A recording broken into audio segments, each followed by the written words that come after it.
Hello, friends. Sometimes the smallest acts of silent love become the strongest reasons to live. And sometimes an artist's masterpiece isn't on a canvas, it's a moment that saves a life. Outside the window, the ivy leaves kept falling, and inside, John C's hope was withering with them. John C, dear, said Sue. Will you promise me to close your eyes and keep them closed? Will you promise not to look out the window until I finish working? I must have this picture ready tomorrow. I need the light. I can't cover the window. Couldn't you work in the other room? Asked John C. I had rather be here by you, said Sue, and I don't want you to look at those leaves. Tell me as soon as you have finished, said John C. She closed her eyes and lay white and still. Because I want to see the last leaf fall. I have done enough waiting. I have done enough thinking. I want to go to sailing down and down and down like one of those leaves. Try to sleep, dear, said Sue. I must call Behrman to come up here. I want to paint a man in this picture, and I will make him look like Behrman. I won't be gone a minute. Don't try to move till I come back.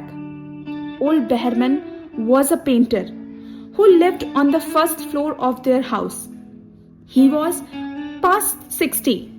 He had no success as a painter. For 40 years, he had painted without even painting a good picture.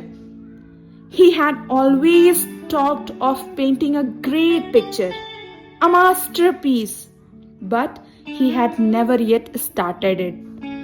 He got a little money by letting others paint pictures of him.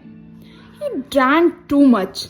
He still talked of his great masterpiece, and he believed that it was his special duty to do everything possible to help Sue and John C. Sue found him in his dark room, and she knew that he had been drinking. She could smell it. She told him about John C. and the leaves on the vine. She said that she was afraid that John C. would indeed sail down and down like the leaf. Her hold on the world was growing weaker. Old Behrman shouted his anger over such an idea. What? He cried. Are there such fools? Do people die because leaves drop off a tree? I have not heard of such a thing. No, I will not come up and sit while you make a picture of me. Why do you allow her to think such a thing? That poor little John C. She is very sick and weak, said Sue. The sickness has put these strange ideas into her mind. Mr. Behrman, if you won't come, you won't. But I don't think you are very nice. This is like a woman, shouted Behrman. Who said I will not come? Go, I come with you. For half an hour, I have been trying to say that I will come. God, this is not any place for someone so good as John C. to lie sick. Someday I shall paint my masterpiece, and we shall all go away from here. God, yes. John C. was sleeping when they went up.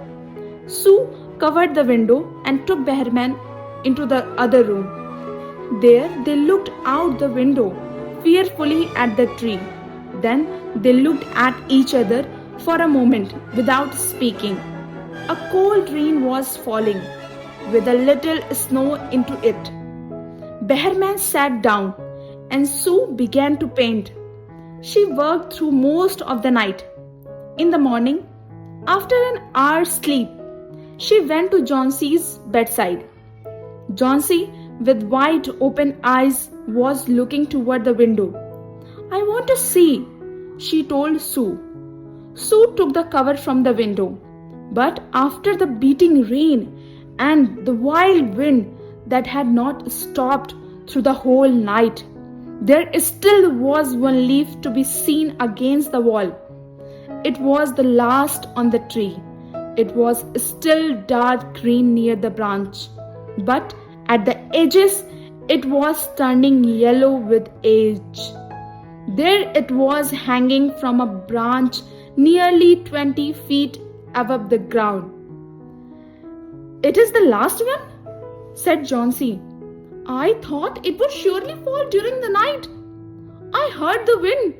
It will fall today, and I shall die at the same time." "Dear, dear, dear Johnsy," said Sue, "think of me. If you won't think of yourself, what would I do?" But Johnsy did not answer. The most lonely thing in the world is a soul when it is preparing to go on its far journey. The ties that held her to friendship and to earth were breaking one by one. The day slowly passed. As it grew dark, they could still see the leaf hanging from its branch against the wall. And then, as the night came, the north wind began again to blow. The rain still beat against the windows. When it was light enough the next morning, Johnsy again commanded that she be allowed to see. The leaf was still there. Johnsy lay for a long time looking at it, and then she called Sue, who was cooking something for her to eat. "I have been a bad girl, Sue," said Johnsy. "Something has made that leaf stay there to show me how bad I was. It is wrong to want to die. I will try to eat now, but first bring me a looking glass so that I can see myself, and then I will sit up and watch you cook." An hour later, she said, "Sue, someday I hope to paint the Bay of Naples." The doctor came in the afternoon. Sue followed him into the hall outside Johnsy's room to talk to him. "The chances are good," said the doctor. He took Sue's thin, shaking hand in his. "Give her good care, and she will be all right. And now I must see another sick person in this house. His name is Behrman, a painter. I believe pneumonia too. Mike is an old, weak man, and he is very ill. There is no hope for him. But we take him to the hospital today. We will make it as easy for him as we can." The next day, the doctor said to Sue, "She is safe. You have done it. Food and care now. That's all." And that afternoon, Sue came to the bed where Johnsy lay. She put one arm around her. "I have something to tell you," she said. "Mr. Behrman died of pneumonia today in the hospital. He was ill only 2 days. Someone found him on the morning of the first day in his room. He was helpless with pain. His shoes and his clothes were wet and as cold as ice. Everyone wondered where he had been. The night had been so cold and wild. And then they found some things.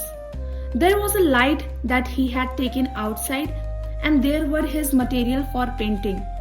There was paint, green paint and yellow paint, and look out the window, dear. At the last leaf on the wall. Didn't you wonder why it never moved when the wind was blowing? Oh, my dear, it is Behrman's great masterpiece. He painted it there the night that the last leaf fell." What do you think kept Johnsy alive? The leaf or Behrman's love? Maybe we all have a last leaf in our lives, something or someone that holds on just long enough to give us another chance. Have you found yours? Share. What's the last leaf in your life that keeps you going? What does hope mean to you? Share your thought below. And if this story touched you, don't forget to like and share. Thank you.